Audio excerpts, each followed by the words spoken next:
Hi, everybody. I've been getting a lot of questions recently about my pickup system and what I'm using, and so that's what this video is all about. I wanted to give a little bit of a demonstration of that. So everything that you just heard was my pickup straight out of my pedal board. That's what I give to sound guys when I go do gigs. Is that signal? This microphone wasn't even on. So I think it works very well. It works very well for my purposes at least, and hopefully it sounds like a banjo instead of a plugged-in banjo. So I've tried a lot of things in the past. I've done the Fishman Rare Earth for a while, and then for a long time I actually used an internally mounted SM57, and that was at Vernon Dean Cleverly's recommendation. That worked incredibly well actually for what it was, and certainly was the simplest thing that I've tried to use. For the last several years, I've been using an internally mounted condenser mic, which, based on its placement, sounds very similar to the S57, but it has more high end and low end due to the better frequency range. But for none of those things that I use them every day, my favorite sound was still to have an external microphone, like primarily a large diaphragm condenser, in front of the banjo. Unless I was in some kind of like high volume setting or where I wanted to avoid bleed from the drums or something like that. That's all changed because starting this year, I've been using impulse response technology to get a very, very natural sound off the banjo. Impulse responses have been around for several years now, primarily being used in like amp modeling and stuff like that for guitars. But the stuff that's been available for acoustic instruments has been sort of like prohibitive based on how much it costs, and I didn't know whether it was actually going to work out that well. A lot of people have been talking about these impulse responses for like acoustic guitars and things like that, but there were hardly any examples of it working very well for the banjo that I was able to find on YouTube or anything like that. The real change for me came when I found a plugin that was just introduced, I think, last year. It's an EQ plugin that has an auto EQ feature, which is able to basically match the frequency signature of two different signals to each other, as long as there's like a linear time independent relationship between the two. But it's also able to make impulse responses that you can then load onto an impulse response loader pedal. The basic idea behind impulse responses is that when you have some kind of linear time independent system, like a banjo, for example, or a guitar cab or whatever, you can see what that system does to a very, very short burst of white noise. And then whatever it does to that white noise, whatever it does in response to that impulse, in other words, you can calculate what it would do to any input signal. And the way that that's basically done is you take an input signal and then you actually perform convolution with that in the impulse response. There's fancy mathematical machinery behind how that works. What's going on inside the pedal, I believe, this is what's happening, is that so the impulse response is giving you, of course, a time domain signal, but when you perform the Fourier transform on that, you're getting a frequency domain signal. And so the pedal does those calculations, and so that's the sense in which what you're getting is a very, very specific, very complicated EQ that's transforming your pickup signal into a natural or like mic signal. So that's what's going on.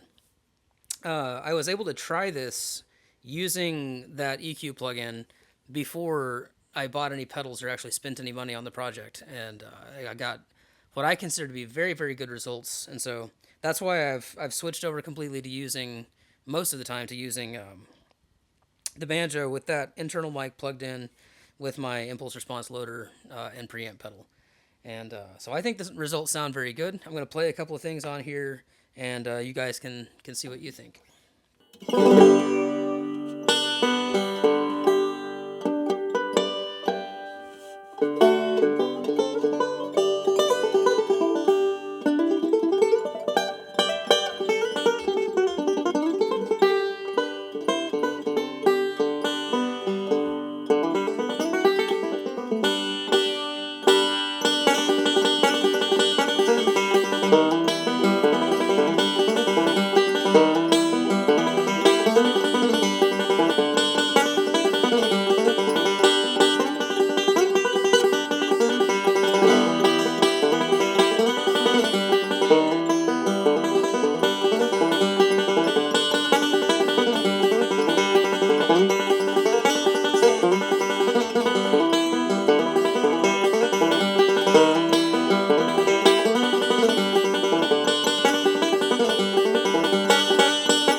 sometimes I blend the impulse response signal with a little bit of the, usually like 70-30 with the dry pickup signal, just to get like a little bit of a warmer, kind of actually like that warm pickup sound on some things. So this is what that sounds like.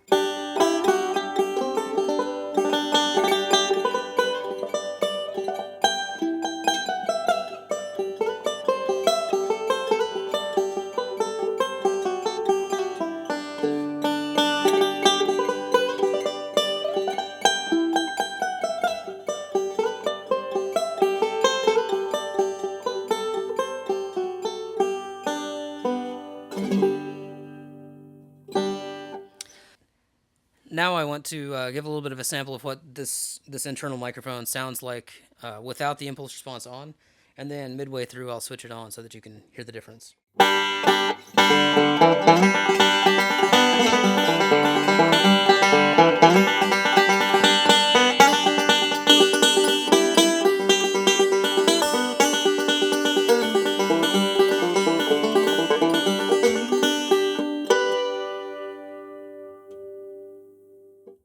So on all those samples that I just gave you after I was done talking, I did do a little bit of room reverb and a little bit of compression on the signal, just to give it like a more natural sound, like you're sitting here. Of course, on stage you get that from just the space of the speakers and the venue itself, so it wasn't quite as dry.